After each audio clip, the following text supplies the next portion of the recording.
그리고 페인팅 시연에 관련해서 뭐 보고 싶은 게 있으시다 하면 말씀 주세요. 페인팅 시연 전에 말씀을 주시면 제가 진행하도록 하겠습니다. 그때 저번 시간에는 이 명도 대비, 명도 구성이 제대로 되어 있는지 체크를 하다가 이제 끝났습니다. 캐릭터 디자인을 할 때 혹은 일러스트를 그릴 때 이렇게 실시간으로 명도에 대해서 내가 현재 칠하고 있는 컬러의 명도 값이 어떤 명도인지 모니터링을 하시면서 작업을 하시는 게 좋습니다. 자, 우선 명도들이 가장 어두운 명도와 가장 밝은 명도, 그리고 그 중간에 두 가지 정도의 명도가 서로 재밌게 잘 어우러져 있는지를 한번 체크를 하는 겁니다. 저는 요 부분 보자기를 좀 더 어둡게, 지금 가장 어두운 명도 값이 비교적 너무 좁은 면적에만 있어가지고 좀 재미가 없습니다. 그래서 요 부분을 좀 어둡게 가져갈게요.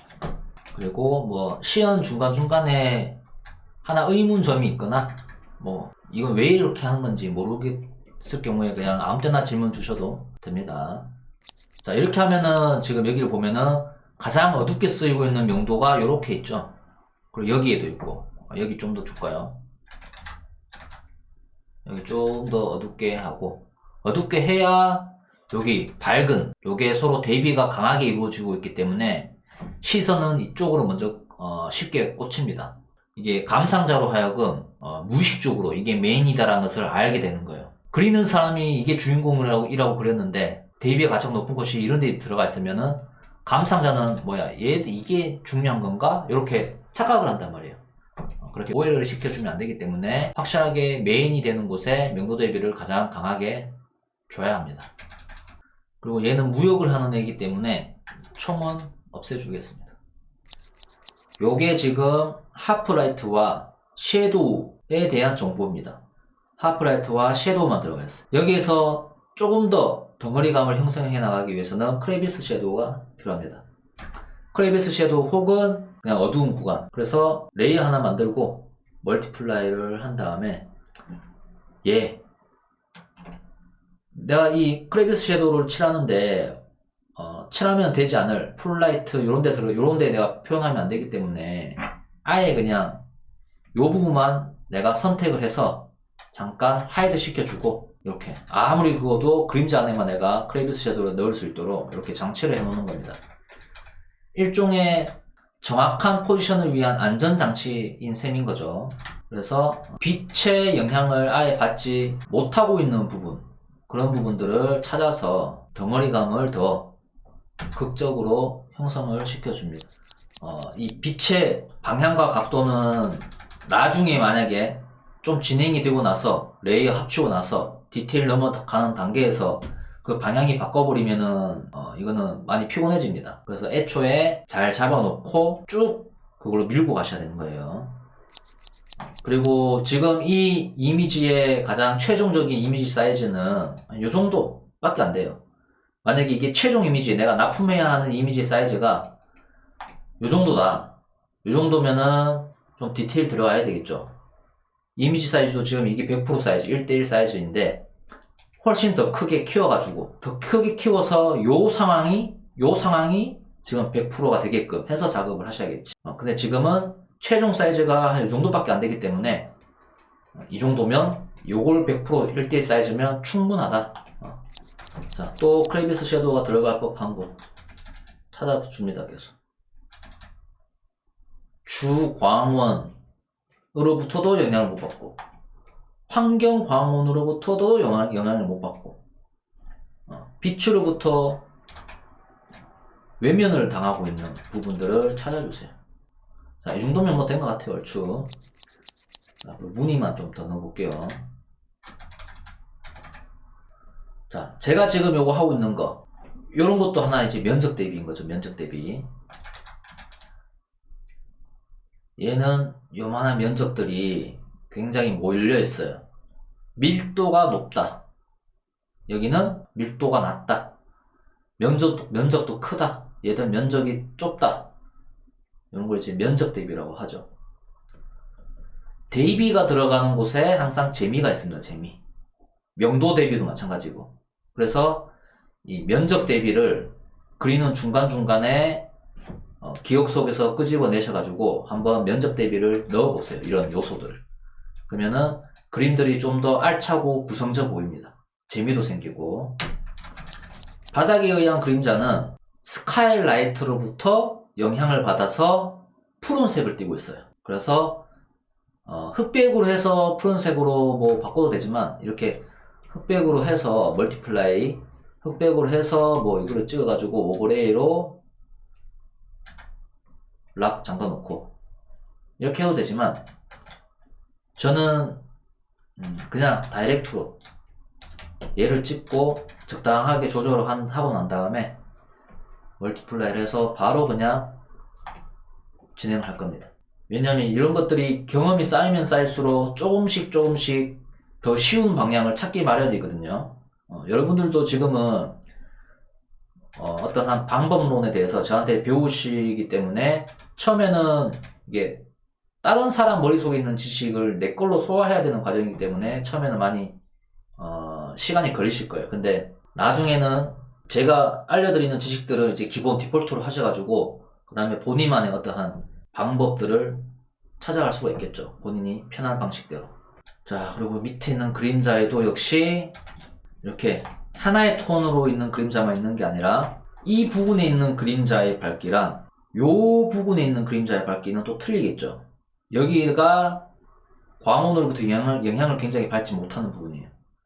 낙타 같은 데도 마찬가지고. 그래서 표현을 해줘야 되기 때문에 이 부분을 조금 더 진행을 하겠습니다. 레이어 합치기 전에. 자, 지금 캐릭터만 보고 있다가 배경을 보자니까 명도가 지금 똑같아요. 그죠? 명도의 하늘이든 뭐 모래바닥이든 명도의 변화가 없어요. 너무 재미가 없는 화면인 거예요. 조금 변화가 있는 구성으로 좀 바꾸겠습니다. 참고로 이렇게 파란 하늘의 이 풍경이 자세히 보면은 요 지표면에 가까운 부분 있죠. 요 부분이 요 부분하고는 다른 컬러를 가지고 있을 때가 많아요. 그리고 요거를 조금 더 어둡게 해줘야 명도의 변화가 생길 것 같아. 이렇게 가면 좀 아까보다는 좀 재밌어졌죠.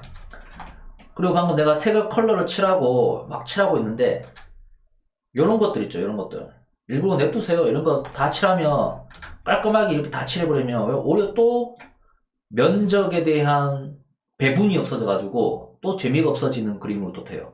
그래서 의도적으로 이런 것들은 면적의 차이가 나게끔 일부러 두기도 합니다. 재밌어라고, 구성져 보이라고. 자, 이제는 진짜 합칠게요. 이제 합쳐도 될 것 같아. 이제 합치면 이제 돌아올 수 없는 강을 건넜습니다. 여기에서는 어떻게 해서든 승부를 봐야 돼. 자, 지금도 저는 여기서 100%보다 더 확대해서 작업하고 있지 않아요. 1대1 사이즈로 작업을 해야 내가 디테일 정도를 어디까지 디테일 단계로 표현할 수 있는지에 대한 기준점이 서기 때문에 현재 요 사이즈에서 내가 디테일 할 수 있는 데까지 디테일 하시면 돼요. 그리고 요런 되도록이면 요런 무채색들은 그렇게 좋은 건 아니다. 무채색이 이렇게 결과물로 이렇게 보여지는 거는 좀 탁해 보이죠, 그림이. 그래서 어둡지만 무채색이 아닌 것들을 좀 활용을 하세요. 이제는 뭐 그냥 디테일 작업인 거죠. 디테일 작업을 하지만 내가 러프 단계에서 잡아놨던 섀도우, 하프, 풀라이트 이런 것들이 하나의 덩어리감 형성할 수 있는 이 명암에 대한 포지션을 잘 지켜주셔야 돼요. 혹은 수정을 하더라도 포지션을 잘 잡아가면서 수정을 하셔야 된다는 거. 보통 디테일 단계에서 세밀한 것들을 그리는 과정에서 명암의 포지션들이 그냥 뒤죽박죽 섞여버리는 경우가 있어요. 그렇게 되면 러프 단계의 그림만도 못하게 되는 디테일 작업이 되는 거야. 요 목의 털을 한번 좀 표현해 볼게요. 털. 이렇게 딱 질감이 투박하게 들어가면은 이러한 질감의 어떤 털 질감의 어떤 그런 것들이 모방이 되죠. 털 같은 경우에는 지금 보면은 어두운 바탕 위에 하얀색으로 지금 결과물이 나와 있습니다. 그래서 이런 걸 그릴 때 우선 어두운 것들을 먼저 이렇게 깔아주고 다시 이렇게 하게 되면은 좀 닮아 있죠. 그리고 이런 부분도 뭐 남겨둘지 아니면 조금 더 다듬을지를 생각을 해보시고, 만약에 다듬는다라고 내가 선택하면 너무 또 깔끔하게 하는 것도 뭐 하나의 방법이지만, 저 같은 경우에는 회화적인 느낌을 좀 내기 위해서 그냥 스트로크만 좀 남겨줍니다. 이런 식으로 깔끔하지 않지만 그 사람의 필력이 어느 정도인지 보이는 거죠. 개성을 어필하고 싶다라고 생각을 드시면 이런 스트로크에 대해서도 한번 생각을 해보시는 걸 추천드려요. 반드시 뭔가 뭐 쉐입적인 개성만 생각할 게 아니라 스트로크를 내가 어떤 식으로 해나갈 건지. 자, 그리고 또 하나, 또 중요한 게 하나 있죠. 그림을 그릴 때 완성도. 우리가 완성도라는 걸 생각을 해볼 때 외곽선 처리를 어떻게 할 거냐에 대한 이슈가 있습니다. 사람의 눈이 하나의 사물을 바라볼 때 실제 눈에서 그 정보를 처리하는 방식과 이렇게 표현하는 방식이 동일합니다. 명도 대비가 강한 곳에 사람은 더 초점을 맞추게 되는 거고, 대비가 약한 곳에 초점을 덜 맞추게 되는 게 그 사람의 눈에 작동하는 방식이라 하더라고요. 그래서 표현 방법도 이런 식으로 사람의 눈과 흡사한 방식으로 이렇게 표현을 하게 되면은 이게 좀 더 감상하기에 자연스럽고 편안한 그러한 그림으로 될 수가 있는 거예요. 근데 조금 사실적인 그림을 그리고 싶다 그러면 이러한 방법들을 채용하시면 좋다. 저는 지금 어떤 기준으로 이 낙타의 요 장구를 요거를 그릴지 대해서 생각을 하고 있냐면, 적절한 명도를 좀 찾아보고 있어요. 명도. 너무 진하게 이렇게 하게 되면은 요거는 저는 메인으로 두고 있지 않기 때문에 좀 힘을 빼줘야 되기 때문에 좀 적절한 명도를 찾고 있습니다, 지금. 그리고 스트로크를 하실 때 그 브러쉬의 컨디션들을 잘 보세요. 컨디션. 내가 이런 질감으로 쓰다가 작은 부분을 그리려고 하니까 안 나와요. 이럴 때는 또 거기에 맞는 브러쉬를 찾을 줄 아셔야 돼요. 요거는 저번 편에 이어서 해야 되는 거라서 오늘은 녹화를 하는데, 다음 시간부터는 녹화를 안 하고 진행을 하는 경우도 좀 많이 종종 생길 것 같아요. 이게 버벅여가지고 자꾸. 자, 그리고 또 재밌는 거 하나 보여드릴게요. 요 줄을 보면 패턴이 들어가고 있죠. 패턴들을 일일이 이렇게 해가지고 뭐 이런 식으로 표현을 하셔도 돼요. 이런 식으로 하셔도 되고.